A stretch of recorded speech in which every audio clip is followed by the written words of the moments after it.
بسم الله الرحمن الرحيم نحمده ونصلي على رسوله الكريم. The invalid and the traveller. So we're carrying on from on whom fasting is obligatory. The invalid and the traveller. As for those who are ill or travelling, it is permitted for them not to fast during the month of Ramadan for the duration of their illness or travel.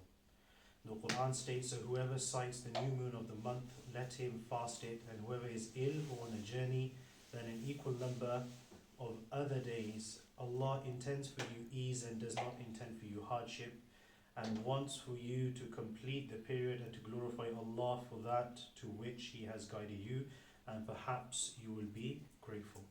Abu Darda radiallahu ta'ala anhu narrated, we set out with Allah's Messenger sallallahu alayhi wasallam on one of our journeys on a very hot day. It was so hot that one had to put one's hand over one's head because of the severity of the heat. None of us was fasting except the Rasul of Allah sallallahu alaihi wasallam and Ibn Rawaha. Nevertheless, if a sick person fasts during his illness and a traveller fasts during his journey, this is allowed. Aisha radiallahu ta'ala anha narrates, Hamza ibn Amr al-Aslami asked Rasulullah sallallahu alaihi wasallam, should I fast while travelling? The Rasul of Allah sallallahu alaihi wasallam replied, you may fast if you wish, and you may not fast if you wish. Anas ibn Malik radiallahu ta'ala anhu narrated, we would travel with the Rasul of Allah sallallahu alaihi wasallam while some of us were fasting and some of us did not fast.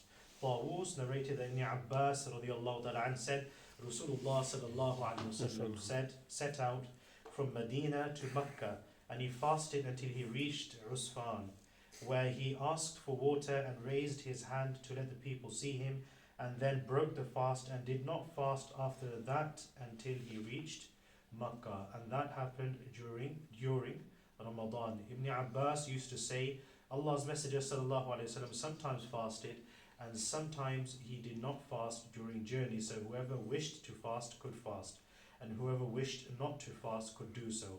Abu Sa'id al-Khudri radiyallahu ta'ala anhu reported, we went out on an expedition with Allah's Messenger sallallahu alaihi wasallam on the 16th of Ramadan. Some of us fasted and some of us broke the fast, but neither the observer of the fast found fault with the one who broke it, nor the break of the fast found fault with the one who deserved it.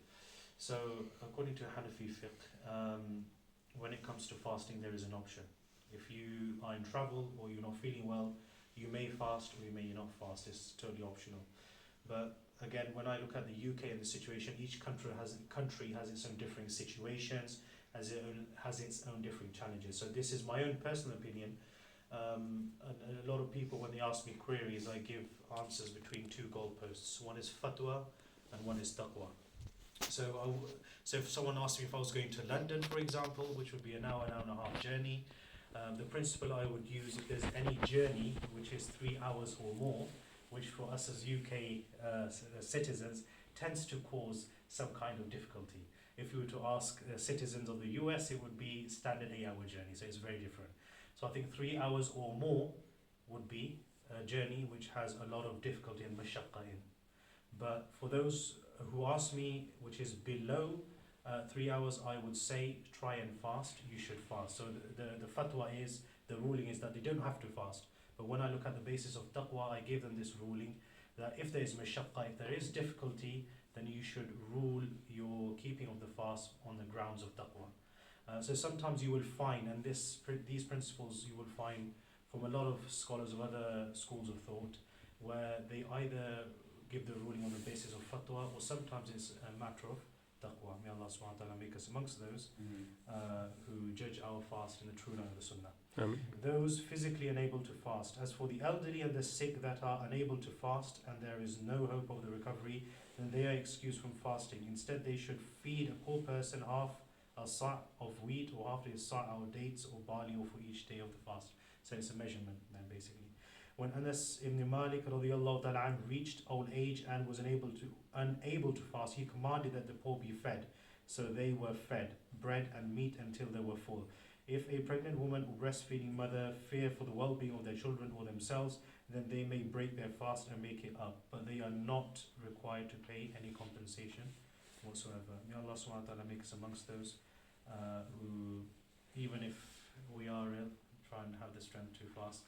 Again, Allah has given ease, as is clear in the Quran ayah, but let us be amongst those who try and rule either by fatwa or by taqwa. Try and ask of the Ahlul Dhikr, the ulama, the scholars who you trust most, who you have a good connection with, and you feel has a good understanding of the deen, and try and rule by what the Quran says and the Sunnah says, because at the end of the day, all of us have weaknesses. But what we have to be true to is what's in the Quran and Sunnah, and what is possible around in our conditions. So as I said in previous lectures, that things can change, things can differ. If you are not sure, refer to the Ahlul Dhikr, the ulama, inshallah they will guide you. Subhanallah wa bihamdihi, subhanakallahumma wa bihamdika ashhadu an la ilaha illa anta astaghfiruka wa atubu ilayk. Jazakumullah.